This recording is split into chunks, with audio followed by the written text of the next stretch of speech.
میں ایک عام سا آدمی تھا جس کی سب سے بڑی طاقت اس کا گھر اور اس کی بیوی تھی۔ میں نے اپنی شادی خلوص، اعتماد اور محبت کے ساتھ کی تھی۔ میری بیوی ایک سادہ، با اخلاق اور ذمہ دار عورت تھی۔ ہمارے درمیان اختلافات بھی ہوتے تھے، جیسے ہر رشتے میں ہوتے ہیں، مگر کبھی ایسا نہیں تھا کہ بات طلاق تک جا پہنچے۔ وقت کے ساتھ ساتھ میرے ماں باپ نے میری زندگی میں غیر محسوس انداز میں مداخلت شروع کر دی۔ شروع میں یہ سب فکر اور خیر خواہی کے نام پر تھا۔ وہ مجھ سے کہتے، ہم تمہارا برا نہیں چاہتے، ہمیں زیادہ تجربہ ہے، ہمیں سب کچھ نظر آ جاتا ہے۔ پھر آہستہ آہستہ باتوں کا رخ بدلنے لگا۔ وہ میری بیوی کے بارے میں شک پیدا کرنے لگے، کبھی اس کے انداز پر، کبھی اس کے لہجے پر، اور کبھی اس کی خاموشی کو اس کے خلاف ثبوت بنا دیا جاتا۔ وہ ایسی باتیں بتاتے جو یا تو بالکل جھوٹی تھیں یا آدھی سچائی پر مبنی تھیں۔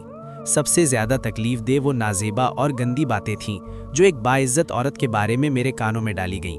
میں الجھن میں پڑ گیا۔ ایک طرف میرے والدین تھے جن پر مجھے اندھا اعتماد تھا، اور دوسری طرف میری بیوی تھی جس کے ساتھ میں نے زندگی گزارنے کے وعدے کیے تھے۔ میرے دل میں شک کا بیج بو دیا گیا تھا، اور شک وہ زہر ہے جو خاموشی سے رشتوں کو کھوکھلا کر دیتا ہے۔ میں نے اپنی بیوی سے بات کرنے کے بجائے خاموشی اختیار کر لی۔ اس کی ہر بات مجھے صفائی لگنے لگی، اس کی ہر مسکراہٹ مجھے بناوٹ محسوس ہونے لگی۔ حقیقت یہ تھی کہ میں اپنی سوچ کھو چکا تھا۔ میں خود نہیں سوچ رہا تھا، میرے لیے سوچا جا رہا تھا۔ پھر وہ دن آیا جب مجھ پر دباؤ ڈالا گیا۔ ایسی عورت کے ساتھ رہنا اپنی عزت خراب کرنا ہے۔ مرد کمزور نہیں ہوتا، طلاق دے دو، ہم تمہارے ساتھ ہیں، فکر نہ کرو۔ میں ذہنی دباؤ، غصے اور الجھن کی حالت میں تھا۔ کسی نے مجھے ٹھنڈے دل سے سوچنے کا موقع نہیں دیا، کسی نے یہ نہیں کہا کہ سچ جانچ لو، بات چیت کر لو، اللہ سے ڈر لو۔ اور یوں ایک لمحے کے فیصلے نے ایک پوری زندگی کو بدل دیا۔ طلاق ہو گئی۔ طلاق کے بعد سب خاموش ہو گئے۔ وہی لوگ جو تمہارے ساتھ ہیں کہہ رہے تھے اپنے کاموں میں لگ گئے، اور میں تنہا رہ گیا، اپنے فیصلے، اپنی غلطی اور اپنی بیوی کی خاموش بددعاؤں کے ساتھ۔ وقت گزرا، غصہ ٹھنڈا ہوا اور سچ آہستہ آہستہ سامنے آنے لگا۔